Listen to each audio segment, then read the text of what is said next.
Hello guys, তো আজকে mini blog আমি করছি। তো মিনি ব্লগ আজকে আমি বলতে চাইছি, আমি সুকন্যা দি ওয়াও সুকন্যার ব্লগ দেখছিলাম, ম্যাটিনি শো যেগুলো।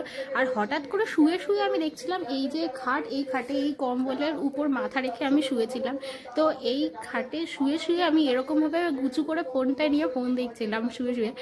আর তখনই হঠাৎ করে আমার খাটটা এমনভাবে দুলে উঠলো, মনে হলো খাটের তলা থেকে কেউ এরকমভাবে দুলিয়ে দিল আমার খাটটা।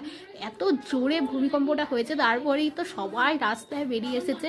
আর এই দেখো, খবরও চালিয়ে দিয়েছি এইখানে, খবরেও বলেছে কয়েক মিনিট ধরে হয়েছে ভূমিকম্প, কিন্তু খুব জোরালো হয়েছে। এই রকম জোরালো আমি আগে কোনো দিন বুঝিনি, এই প্রথম। আজকে ভূমিকম্পটা এতই জোরালো হয়েছে, এতই জোরালো, মানে এইরকম জোরালো আমি আর দেখিনি। মানে কয়েক সেকেন্ড তো হয়েইছে, আর মানে দুলেছি, খুব অস্বাভাবিকভাবে দুলেছে।